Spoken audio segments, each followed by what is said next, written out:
Esse é o podcast do jornal A Verdade, um jornal dos trabalhadores na luta pelo socialismo. Fique por dentro das lutas dos trabalhadores brasileiros através do nosso jornal impresso. Basta entrar em contato com os nossos brigadistas ou através do nosso site, averdade.org.br.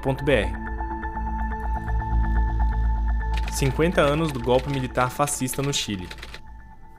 Salvador Allende, em seu último discurso, disse: "O povo deve defender-se, o povo não deve se deixar arrasar nem tampouco humilhar-se." Matéria de Clarice Oyarce, militante do movimento de mulheres Olga Benário, em Minas Gerais, nascida e criada no Chile. O dia 11 de setembro marca a história dos povos na América Latina por ser a data do golpe militar no Chile, que agora completa 50 anos, instaurando uma das ditaduras mais sanguinárias da região. De 1973 a 1990, a junta militar liderada pelo general Augusto Pinochet governou o Chile com mão de ferro, assassinando, torturando, perseguindo e exilando milhares de pessoas com o aval e apoio dos Estados Unidos e de empresários poderosos, contando com o silêncio cúmplice da imprensa. Os informes Hatching e Valech, que trazem dados levantados por comissões da verdade e reconciliação para vítimas de prisão política e tortura, estimam que 31.686 pessoas foram afetadas diretamente pela ditadura. Dessas, 3.227 casos são de pessoas assassinadas ou desaparecidas como política de Estado. Aproximadamente 20 mil pessoas foram exiladas, uma cifra significativa em relação aos números absolutos da população chilena. Tudo isso em nome de tornar o Chile o laboratório para o modelo neoliberal econômico, posteriormente expandindo para outros países dependentes. No dia 11 de setembro de 1973, os chilenos acordaram com uma sublevação da Marinha. O presidente Salvador Allende, socialista eleito democraticamente pela coalizão Unidade Popular, UP, logo rumou para o Palácio de la Moneda, sede do Poder Executivo, buscando negociar a retirada de civis e coordenando a resistência. Desde que foi eleito, em 1970, seu governo foi alvo de fascismo em forma de milícias de extrema-direita, greves de caminhoneiros, desabastecimentos e de propostas de lei barradas pelo Congresso. Apesar disso, o período da UP foi marcado por grandes conquistas da classe trabalhadora, como a nacionalização do cobre, em 1971, a abertura de cursos técnicos e uma efervescência cultural liderada pelo cantor e militante comunista Víctor Jara. No dia do golpe, Allende tentou se comunicar com a população por várias rádios, bombardeadas em seguida. Tanques seguiam rumo ao Palácio Presidencial.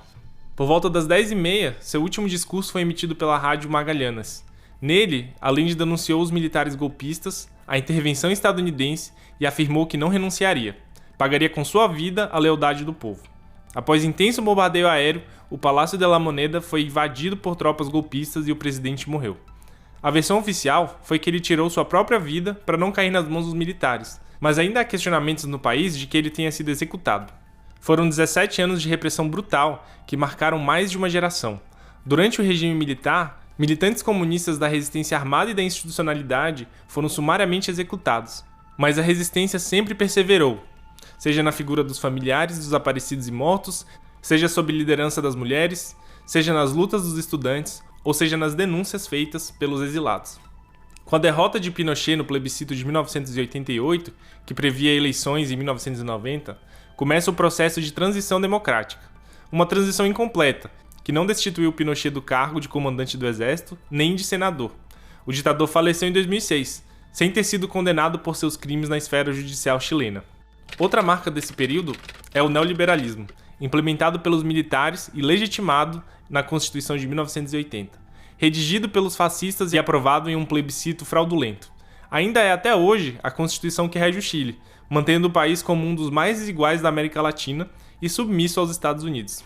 Com as agitações iniciadas em 2019, esperava-se um processo que culminasse em uma nova Constituição para enterrar o neoliberalismo. No entanto, a proposta feita por uma Assembleia eleita pelo povo foi rechaçada em uma campanha liderada por grandes empresas e grupos de comunicação, valendo-se de fake news disparadas em massa por telefones e redes digitais. Aos 50 anos do golpe militar no Chile, fica a memória de Salvador Allende, Víctor Jara e outros milhares de trabalhadoras e trabalhadores que lutaram contra o fascismo e o neoliberalismo. Essa semente não foi esmagada e nos traz a memória de que o neoliberalismo é a herança maldita das ditaduras na América Latina. Víctor Jara, o violão dos trabalhadores e o canto dos andaimes para alcançar as estrelas. No último dia 28 de agosto, após 50 anos, os militares responsáveis pelo fuzilamento do cantor chileno Víctor Jara foram condenados pela justiça chilena. Os assassinos receberam sentenças de 8 a 25 anos de prisão. A condenação faz parte de um expediente para a punição de colaboradores do regime até então impunes. Ao receber a condenação, o general da reserva Hernán Chacón Soto, de 86 anos, suicidou-se, exemplificando a covardia dos militares latino-americanos em não cumprir sentenças de reparação. Chacón, em 1973, era um dos interrogadores do Estádio Chile, local onde foram levados milhares de prisioneiros.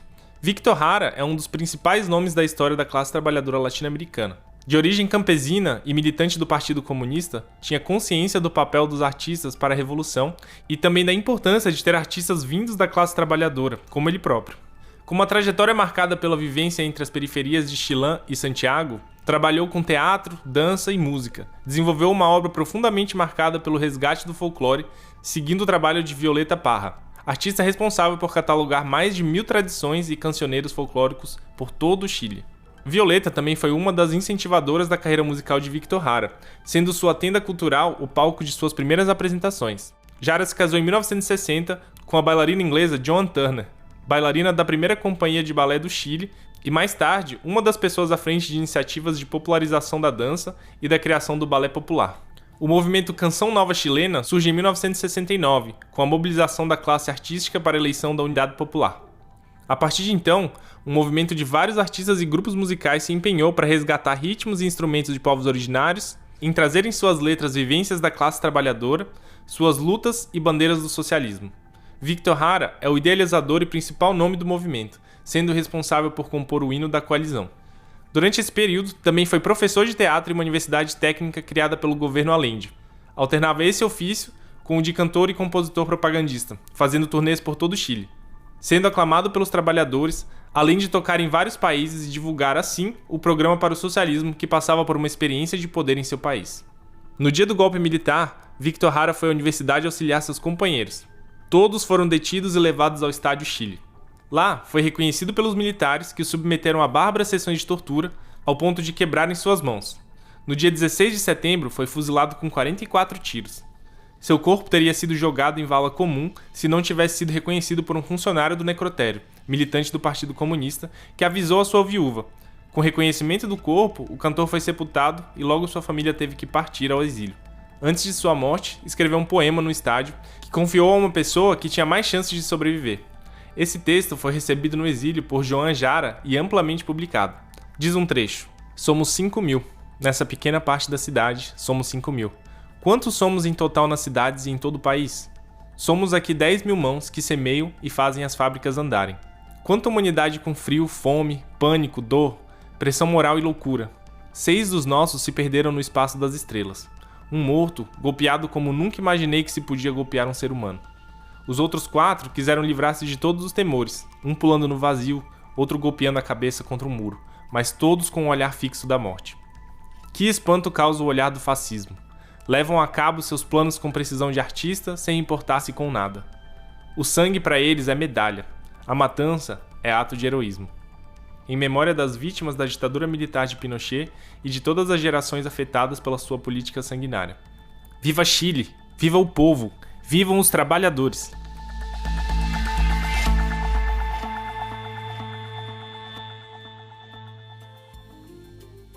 Você ouviu uma matéria da edição 279 do jornal A Verdade, um jornal dos trabalhadores na luta pelo socialismo.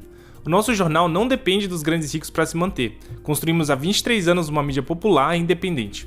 Para apoiar, considere adquirir o nosso jornal impresso com os nossos brigadistas ou fazer uma assinatura através do contato no site averdade.org.br.